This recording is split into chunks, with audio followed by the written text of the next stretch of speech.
have this feeling every time we choose.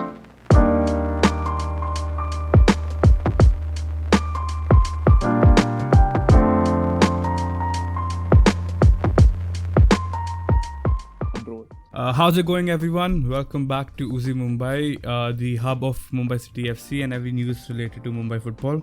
Today we're going to be doing another segment of transfer rumours and transfer breakdowns, where we're going to be looking at all the transfers and rumours surrounding Mumbai City FC. This episode, I think we have a few. We have some really exciting news. And Shlok, why don't you tell us more about that? Right, so this just in the past few days, we've got to know that Mortada Fall is linked to Mumbai City FC, and this is, the only thing bigger than Mortada Fall himself is him coming to Mumbai City FC, because he is an absolute beast of a defender. 69.6% aerial duel win percentage, right, and 6.72 aerial duels involvements in 90 minutes. Yeah. 3.74 tackles and interceptions per 90, and he knows how to play ball because 84.7% passing accuracy. So works fantastically with a possession system. Yeah, I think he's one of the best centre backs, hands down in the league, and I think I know you believe that as well, because we've had this discussion before, especially Absolutely. when he's ploughed through Mumbai City FC on like 3 different occasions now. So many times. Yeah. The only shortcoming I see here is that he is error prone sometimes. He is not above average when it comes to conceding fouls. Yeah. But still very, very efficient as a defender. And not only efficient, but a bit of a goal scorer as well, because this year he has scored 3 goals and he has 2 assists, and I'm pretty sure all of them come from some sort of set piece or another. And it just shows the belief Lovera has to make use of every set piece as well. And Fall and Pena had been instrumental in that tactic, and I think if the news is to be believed, this is one of the biggest signings we could have possibly made this year. And I think we're just incredibly stoked, incredibly gassed about it. It's amazing. It's truly amazing. It's the best centre back in the league. Well, next out, the best midfielder in the league. Yeah. Gave you a bit of a spoiler there earlier. It's Ahmed Jahu. So, right, some news has surfaced about this earlier as well. And the reason why I believe he is the best mid in the league is because he's so well-rounded as a player. Yes. We can see some visuals here, and although he has lost more balls this season, he has recovered well. He has defended better, so that's why we can see an increase there. But as we can see the comparison to one of our Mumbai City FC players, that is Paulo Machado, he outclasses Machado even in attacking departments despite playing a more withdrawn role. So this is just, it's bittersweet, but at the same time it's so good because we're getting a proper upgrade on every area in the team. We used to think Machado is like an untouchable figure. He is so good, but there's better, and we are getting better in the form, even if it's a deep lying playmaker, not a number 10, but it's way better. Yeah, I think the way Machado has played this year as well, because I don't think his legs carry him as much as they would have probably 5-6 years ago. So he's almost ended up being the deep lying playmaker, and we've seen that before. We've seen classic number 10s come into Mumbai City FC, at the dying embers of their career, and they can't run a lot, so they end up being deep lying playmakers regardless. Look at Akil Imana, for example.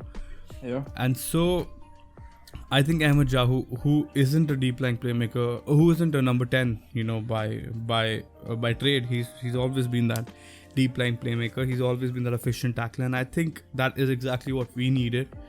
Probably, maybe to unlock Rene Fernandez, maybe to unlock some other player forward. We'll see, but truly has to be a fantastic signing. The best thing is he has another year or 2 in him. Very well enough, right?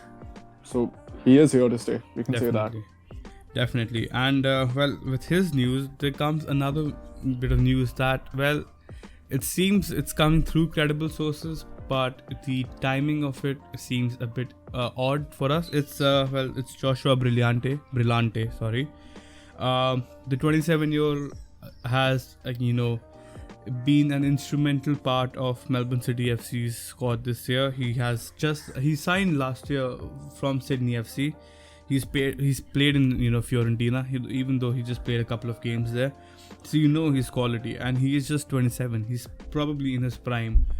And a little bit of insight about how he goes about his game. He is that CDM. He is that classic number 6 in that 4-3-3 with a single pivot. Maybe if you're looking at examples, probably Fernandinho is the best comparison I can make.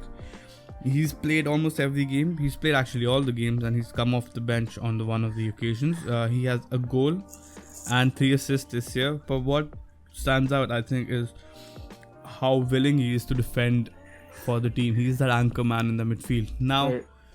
even though I think quality-wise, he is probably going to be the best player in the league in his role, I don't know whether Mumbai would want him. Would he be a surplus to excess? Would he be stepping on Rollin or Jahu or probably Saurav Das or Bidyananda's chances of ever stepping up to the big leagues? Yeah. Would Lobera want to play with 3 defensive midfielders? Where does that leave Renier Fernandez, or maybe where does that leave Saurav Das or Bidyananda?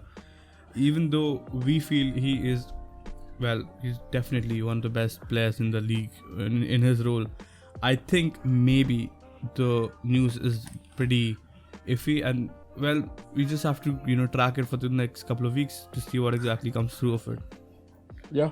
Because, we have Rowland on a 3-year deal, right? Yep. Saurav has 1 year left, and Lobera plays with that double pivot. So, Yeah. really makes you wonder, is he the right person in this setup?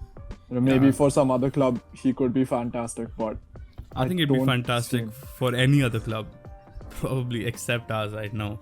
Yeah. And I don't know what that is, the curse of ambition. I don't know. It sounds really cocky there.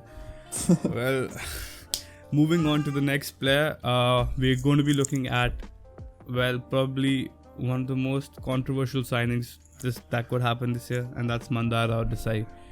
Oh man, the Now- drama. The drama that ensued, that the onslaught of fans absolutely berating him, not even fans, neutrals, calling him a traitor. Well, I don't know about that. I'm going to read out, I'm going to tell you his stats, right? He is a winger converted left back because, Lobera loves his attacking fullbacks, even though they don't cross as much as maybe you'd expect them. Maybe you thought that they cross a lot, maybe they're excellent crosses, but when you look at the stats, it's mind-boggling. He only had an cross accuracy of 8.1% this year. When you compare that to Subhashish Bose's 38.8%, you have to wonder what exactly does Mandara do. He attempts less crosses than Subhashish Bose. He's way less successful. So what exactly makes him different, maybe better? It's that movement, and it's that balls into those channels that he plays through the midfield or through that narrow front 3 of Goa that makes him so lethal. I don't think people realize what exactly his role is, but when you absolutely break down his football, the way he collects the ball, the way he drives forward, and he places those balls into those channels, into those half spaces for the players to pick up and then run off with, or maybe create that space. That's what he does so well. It's those really classy balls through that makes him different.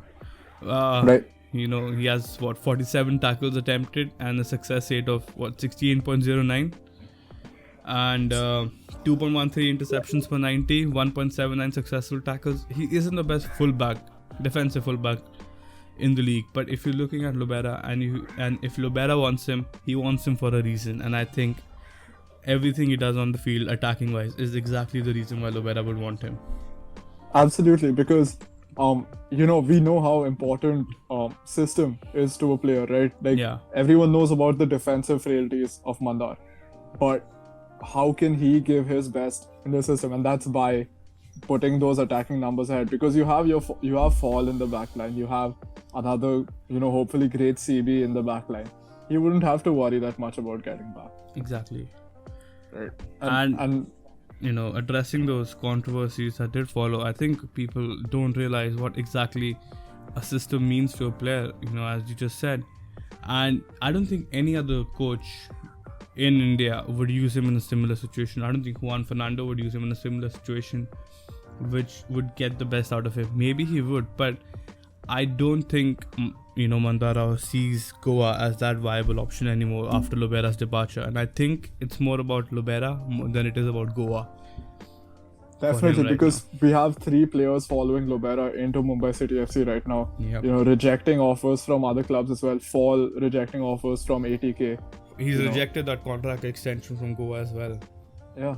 And so it shows exactly that the loyalty and all the backroom drama that did ensue, in Goa, it affects the players, and maybe manager loyalty should not be disrespected or should not be, undermined as much as it was in that Goa backroom. Yeah. I like not to step out of line as much, but I do think they did Lobera wrong there, and I think the players realize that as well, and maybe that's why they're coming in. But moving on to our final signing for now is Mohammad Rakib, who is a young right back, 19 years old, and he played for Kerala Blasters last season. Now, he is a sort of a prodigy because we look at his numbers and they're fantastic. The 3rd best pass completion rate in the league as a fullback. So there's only we have Sheraton Fernandez ahead of him, and we have Mandar Rao Desai ahead of him. And we're going to get one of them. 2 players. And we're going to get Mandar as well, yeah. So, 32.14% cross accuracy and 1.82 crosses attempted per 90, which is, again, so not that much crossing, but it's still a pretty good rate. And we compare that to Golui. Golui has a marginally higher completion rate, which is 33.33%. But he only attempts 1.3 crosses per 90. Yep. So I think you can call them equal in some sense, right? As for tackle success rate, it's phenomenal for Rakib. It's 87.93%, while Golui has 74.47%. Yeah. So, and I think it's the tackles per game that really defines exactly how good he is. Yeah. 3 tackles, successful tackles per game. Yeah. That's immense. Those are mind-blowing figures. You look at other right backs, and I don't think they come near Rakib in that department. Definitely not. It's, this makes us think whether Sarthak's going to play as a right back or a centre back in the team for next year. Yeah, I think that's a video. That's for another video. But we're spoiled for choice here, and that's great. And that's the sign of a title-winning team, title-challenging team at least, hopefully. Well, I guess that's it for today. Pretty big names there. None of them who we think are, bad signings or backups. I'm pretty sure all of these make into the first team of any other team in ISL. What do you guys think about it though? Do we need certain players? Do we need Brillante? Do we need Jahu? Well, yeah, we do. But what do you guys feel? And why do you feel different? Make sure to tell us down in the comments below, and make sure you like, subscribe and comment and share this video, and we'll see you soon. Bye.